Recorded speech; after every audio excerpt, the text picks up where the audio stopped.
എപ്പിസോഡിന്റെ opening സീനില് ആ island കാണിക്കും. അതിപ്പോ ഓൾമോസ്റ്റ് മുഴുവനായിട്ടും കത്തി എരിയാണ്. ഇവിടെ ഫ്രാങ്കി ആണെങ്കില് അവന്റെ ടീമിലുള്ള എല്ലാവരും മരിച്ചു പോയത് കേട്ട് അങ്ങനെ ഷോക്കായിട്ട് നിൽക്കും.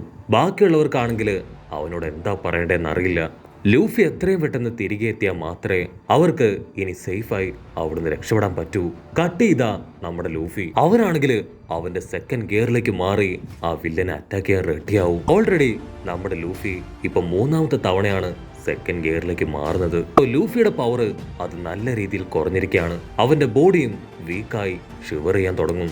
വില്ലന്റെ അവസ്ഥയും ഏകദേശം അങ്ങനെ തന്നെയാണ്. കാരണം അവനും അവന്റെ ഫുൾ പവർ അത് ഒരുപാട് എക്സ്ട്രീമായി ഇപ്പൊ ഉപയോഗിച്ചു കഴിഞ്ഞു.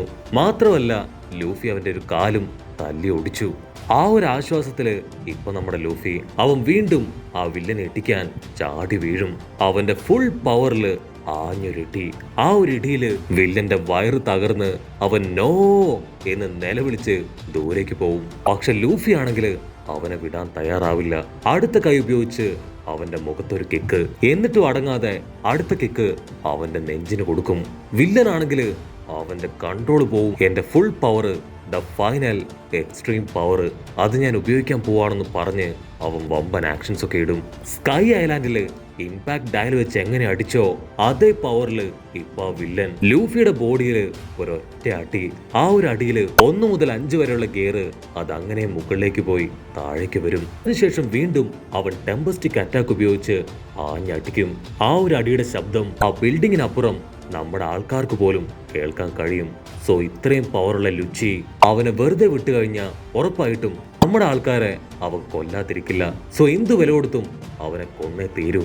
അവിടുന്ന് അങ്ങനെ ബ്ലാക്ക് ഔട്ട് ചെയ്ത സോൾജിയേഴ്സ് അവരാണെങ്കിൽ ആ വൈസ് അഡ്മിറലിനടുത്ത് എന്ന് ലൂഫി അവനിപ്പോഴും ജീവനോട് കൂടെ ഉണ്ടെന്നുള്ള കാര്യം പറഞ്ഞു കൊടുക്കും. അത് കേട്ട് ആളുടെ കൺട്രോൾ പോവും. ഇനി ഒന്നും നോക്കാനില്ല, എല്ലാ ഷിപ്പും ആ ബ്രിഡ്ജിന് നേരെ തിരിക്ക്. ഒരു കാരണവശാലും അവൻ ജീവനോട് കൂടെ രക്ഷപ്പെടാൻ പാടില്ല എന്ന് പറഞ്ഞ് അവരിപ്പോ കപ്പല് അവിടേക്ക് ടേൺ ചെയ്യും. ഇവിടെ നമ്മുടെ ആൾക്കാരാണെങ്കിൽ ആ മറൈൻ ഷിപ്പ് അത് ബ്രിഡ്ജിന് നേരെ വരുന്നത് കണ്ട് അങ്ങനെ ഫ്രീസായി പോവും. ഇവിടെ ലൂഫിയും ആ ലൂച്ചിയും അവർ രണ്ടുപേരും നിർത്താതെ ഫൈറ്റ് ചെയ്തുകൊണ്ടേയിരിക്കും.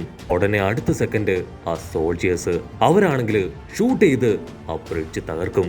ഇനി ഫസ്റ്റ് കോളത്തിൽ നിന്ന് ആർക്കും സെക്കൻഡ് കോളത്തിലേക്ക് പോകാൻ കഴിയില്ല. പറയുന്ന ആൾക്കാർക്ക് മനസ്സിലാവും ആ ബ്രിഡ്ജിന്റെ ഏറ്റവും ബ്രിമ്മിലായിട്ടാണ് ലൂഫി ഉള്ളതെന്ന്. അവർ ആ ഒരു ഭാഗം തന്നെ കറക്റ്റ് ആയിട്ട് ഫോക്കസ് ചെയ്ത് അറ്റാക്ക് ചെയ്യാൻ റെഡിയാവും. ഇവിടെ നമ്മുടെ ആൾക്കാരാണെങ്കിൽ ആ കപ്പലുകളെല്ലാം കണ്ട് ഫ്രീസായിട്ട് നിൽക്കും. മുഴുവൻ കപ്പലുകളും നമ്മുടെ ആൾക്കാരെ ഫോക്കസ് ചെയ്ത് പതിയെ പതിയെ അങ്ങനെ നീങ്ങി പോവാണ്. ഉടനെ ആ നേവി സോൾജിയേഴ്സ് അവരിപ്പോ നമ്മുടെ ആൾക്കാരെയും കറക്റ്റ് ആയിട്ട് എയിം ചെയ്യും. നിക്കോ റോബിനടക്കം 9 പൈററ്റ്സ് അവർ ആ ബ്രിഡ്ജിലുണ്ടെന്ന് അവർ പരസ്പരം കമ്മ്യൂണിക്കേറ്റ് ചെയ്യും.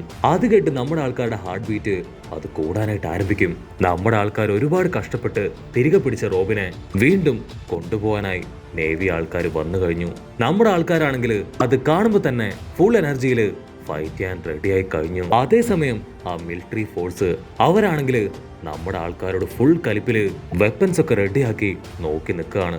കാരണം ഒരുപാട് വർഷങ്ങളായി ഗവൺമെന്റിന്റെ മാത്രം വലിയൊരു ഐലാൻഡ് ആയിരുന്നു എനിസ് ലോബി. അതാണ് ഇപ്പൊ നമ്മുടെ ആൾക്കാർ കാരണം തകർന്നടിഞ്ഞത്. EP9 ടീം അതെന്നും വലിയൊരു വാല്യൂബിൾ ആയിട്ടുള്ള ഗിഫ്റ്റ് ആയിരുന്നു നേവി ഫോഴ്സിന്. ആ ഒരു ടീമിനെ പോലും നമ്മുടെ ആൾക്കാർ മുഴുവനായിട്ടും തകർത്തില്ലാതാക്കി. ഒരു ഭാഗത്ത് ഇപ്പൊ ലൂഫി അവൻ ലൂച്ചിയായിട്ട് ഫൈറ്റ് ചെയ്യാണ്.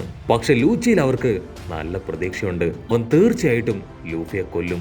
അതേസമയം നമുക്കെല്ലാവർക്കും ചേർന്ന് ഇവരെ കൊല്ലാന്ന് പറഞ്ഞ് അവര് പീരങ്കിയും ഗണ്ണൊക്കെ ഇപ്പൊ നമ്മുടെ ആൾക്കാർക്ക് നേരെ നീട്ടി നിൽക്കാൻ തുടങ്ങും. ഇവിടെ ഫ്രാങ്കി ആണെങ്കിൽ ഇപ്പൊ നിലവിളിച്ച് പറയും, ലൂഫി ഞങ്ങൾ എല്ലാവരും ഇവിടെ സേഫ് ആയിട്ട് നിൽക്കുകയാണ്. ബ്രിഡ്ജില് റോബിനടക്കം ഞങ്ങൾ 9 പേരും നിനക്ക് വേണ്ടി വെയിറ്റിംഗ് ആണ്. Navy force അവരെത്തിക്കഴിഞ്ഞു.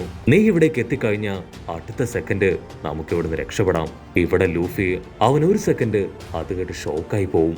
സോറയും സാഞ്ചിയും അവർ രണ്ടുപേരും ലൂഫിയോട് പറയും, ലൂഫി ആ ലൂച്ചിയെ കൊല്ല്. അവന്റെ കഥ കഴിഞ്ഞ പിന്നെ ഒന്നും പേടിക്കാനില്ല, നമുക്ക് ഇവിടുന്ന് രക്ഷപ്പെടാമെന്ന് പറയുമ്പോ ലൂഫിക്ക് അവന്റെ ആവേശം കൂടി ഇപ്പൊ വീണ്ടും ആ വില്ലനുമായി പോരാടാൻ അവൻ തയ്യാറായി നിൽക്കും. അപ്പൊ അവിടുന്ന് അങ്ങനെ സൂം ഔട്ട് ചെയ്ത ആ നേവി കപ്പല് അത് മുഴുവൻ നമ്മുടെ ആൾക്കാർ റൗണ്ട് ചെയ്ത് കഴിഞ്ഞു. ആ സ്മോക്കറിന്റെ അത്രയും പവറുള്ള 200 ഒഫീഷ്യൽസ് ഇപ്പൊ ആ ബ്രിഡ്ജിലേക്ക് ഇറങ്ങാൻ തയ്യാറാവും.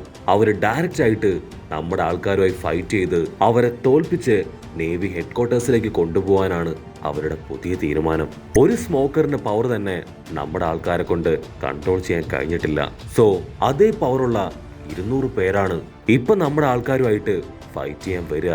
നമ്മുടെ ആൾക്കാര് അവര് മനസ്സിൽ കുറിച്ചിടും എത്രത്തോളം ടൈം മാക്സിമം അവരുമായിട്ട് ഫൈറ്റ് ചെയ്ത് നിൽക്കാൻ കഴിയുന്നോ അത്രത്തോളം ടൈം അവരുമായിട്ട് ഫൈറ്റ് ചെയ്യണം. എങ്കിൽ മാത്രമേ ലൂഫിക്ക് ലൂച്ചിയെ കൊന്ന് ഇവിടേക്ക് തിരിച്ചെത്താൻ കഴിയൂ.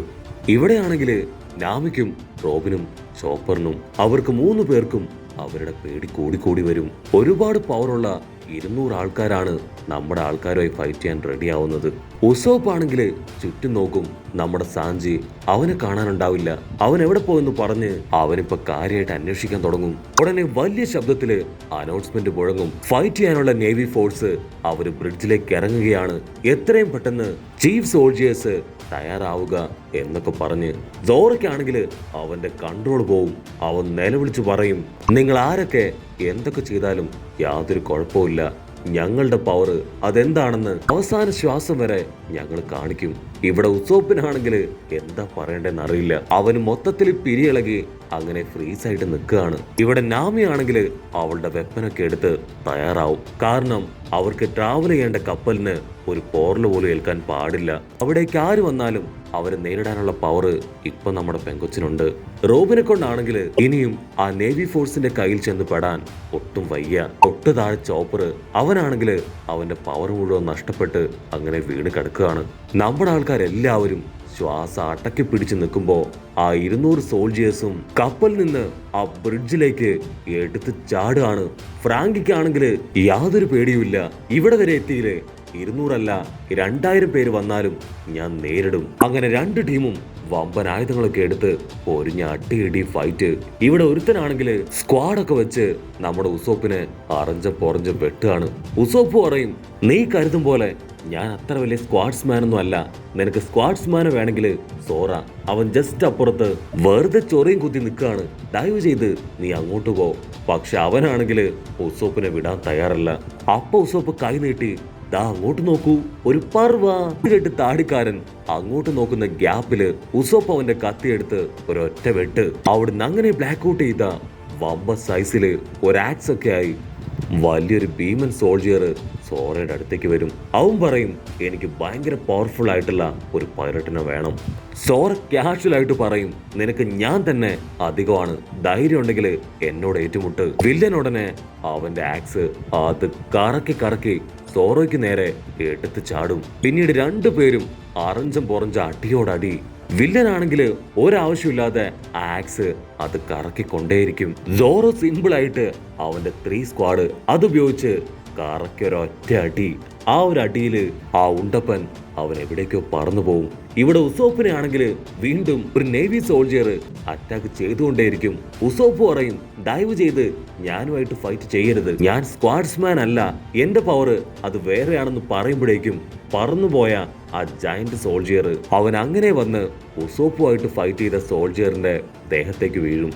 ശ്വാസം വലിച്ചു വിട്ട് നമ്മുടെ ഉസോപ്പ് അവൻ ആശ്വസിച്ച് എഴുന്നേറ്റ് നിൽക്കുമ്പോഴായിരിക്കും അവന് ചുറ്റും ഒരു കൂട്ടം സോൾജിയേഴ്സ് അങ്ങനെ റൗണ്ട് ചെയ്ത് നിൽക്കുന്നതായിട്ട് കാണാം.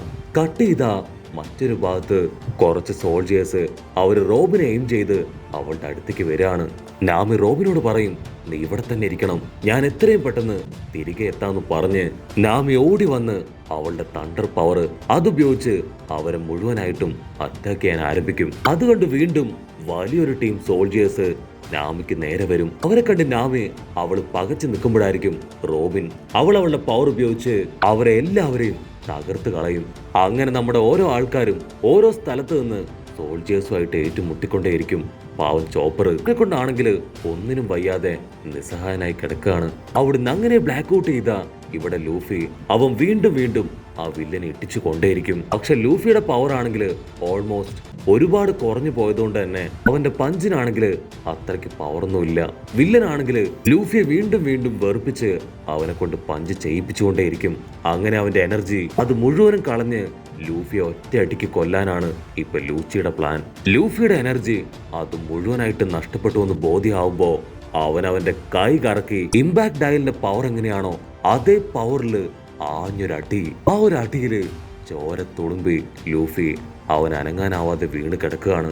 അപ്പ അവിടുന്ന് അങ്ങനെ സൂം ഔട്ട് ചെയ്ത നമ്മുടെ ഉസോപ്പ് അവനാണെങ്കിൽ ആ കാഴ്ച കണ്ട് അങ്ങനെ ജീവൻ പോയി നിൽക്കുന്നതോട് കൂടെ ഈ ഒരു എപ്പിസോഡും അവസാനിക്കുന്നു. എപ്പിസോഡ് ഇഷ്ടപ്പെടുകയാണെങ്കിൽ തീർച്ചയായിട്ടും ലൈക്ക് ചെയ്യാനും കമന്റ് ചെയ്യാനും ഷെയർ ചെയ്യാനും മറക്കല്ലേ. അടുത്തൊരു അടിപൊളി എപ്പിസോഡുമായിട്ട് കാണുന്നവരെ it's me with Mallu episode.